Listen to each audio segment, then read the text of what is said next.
Magandang araw sa inyo mga boy, welcome back ulit sa ating channel. At sa video ito, pag-usapan natin ngayon itong pagkakasali ni Junmar Fajardo sa Asia All-Star Top Cagers. Okay, so nag-post kasi yung FIBA mga boy, ano, ng mga dream match-up ng mga best players sa buong Asia. Okay, and kasali nga dyan sa listahan na yan itong si Junmar Fajardo at kasama yung former NBA star sa match-up na to na si Jeremy Lin. Okay, so ayon dito guys sa FIBA, nagkaroon sila ng parang East Asia All-Star at West Asia All-Star mga bayan, no, na parang niluluto nila na magkaroon ng exhibition matches and kung sino-sino yung mga players na kasali dyan or yung mga best of the best sa buong Asia sa ngayon. Okay, or yung GOATs ng mga Asia.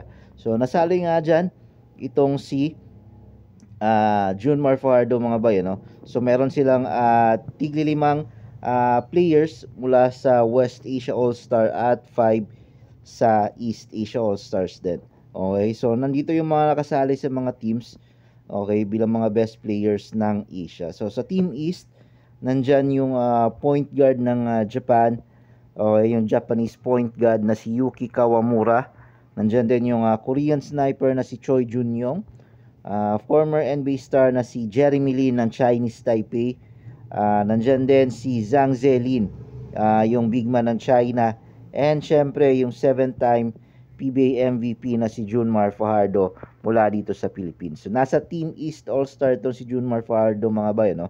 Sama si Jeremy Lin at Yuki Kawamura. So mga maganda yung starting 5 ng Team East mga bay. Samantalang dito naman sa Team West, yung rising star ng Bahrain na si Mustafa Rashid.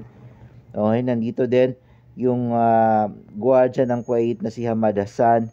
Nandito rin si Wael Arakji ng Lebanon.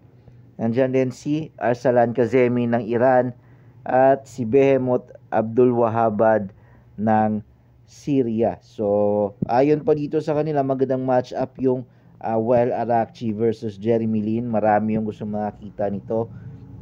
At yung matchup na yan. At syempre yung pambato natin si Junmar Fajardo sa ibang mga Iranian centers at Syrian centers na mga kalaban niya. Possible dito sa dream matchup na to ng FIBA sa buong players or best GOAT players ng Asia. So abangan natin mga bay, isang seryoso na din to na makasali si Junmar Fajardo dito sa listahan na to bilang isa sa mga magaling sa buong Asia. Yun lang mga bay, maraming salamat sa panonood.